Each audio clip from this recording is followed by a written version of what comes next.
It's 29 minutes past 7 o'clock. That's your time. And do you remember this?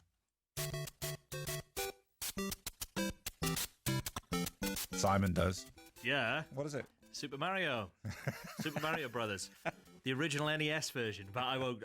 Oh my goodness. I know. That's a I've lot of already embarrassed information. myself on air, so I'll be quiet now.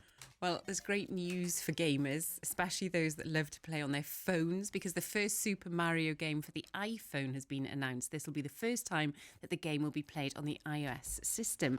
Let's speak now to Guy Cocker, who is the editor-in-chief of Stuff magazine. Good morning, Guy. Morning, Rachel. How significant is this?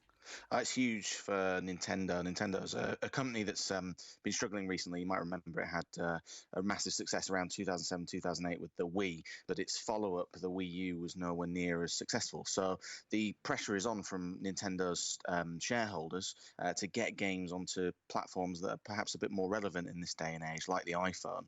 And at Apple's conference earlier this week, the creator of Mario, a guy called Shigeru Miyamoto, got on stage and said it was coming to iPhone. And off the back of this, Nintendo's share price has soared to the levels that it was at a couple of months ago when it released Pokemon Go. So this is really a sign of investors just saying you need to get these games onto iPhone because that's where people are playing games these days. So it's going to release Super Mario Run, a game very much in the vein of the classic Mario games, like just said on the Nintendo Entertainment System in the 80s. Sort of side-scrolling platforming game, and that's coming in December. So it actually looks pretty good. I've raced in a Mario Kart. Is that the right? With my kids. Yeah. Who do you choose to be? Oh, I can't remember now. Simon, what's the best one to be on Super Mario Karts? It's hard to know. Depends what you're going for. Yoshi's really,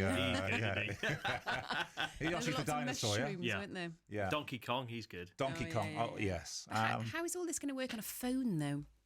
Well, so your contributor's right there. Yoshi is the best character. Oh, good. We've had it confirmed. Basically, it'll be what's known as an endless runner. So, like you say, on a phone, it's got to work differently from a traditional controller. So, Mario will run automatically along the screen, and it's your job to sort of tap when you want him to jump. Now, what you might think there, if you're a traditional gamer like myself, is that gameplay is quite lightweight. It's not something that will sort of entertain you for a long time. But mobile gaming is all about entertaining you for about a minute max. You know, mobile games are built like Candy Crush to entertain you ideally within the first 15 seconds. So that's what Nintendo's job is to do, is entertain you very quickly. You know, when you're using your mobile phone, it's on the bus, or the thing is, Guy, right? It seems to me, and I remember in the early 80s being in school, and some kids having those first generation Nintendo Pocket games. One of which was Donkey Kong jumping over barrels and all of that. The little ones. We just regressed all the way back to that again. If we're going to be playing Super Mario on little handheld, the same size screen. It's funny, you know, I cover video games as part of my job, and whenever I play games, I want to play games. There's some amazing work that's being done in the indie space. So games are coming out that are making massive leaps in terms of storytelling and graphics. You know, they're very, very realistic if you haven't seen video games these days.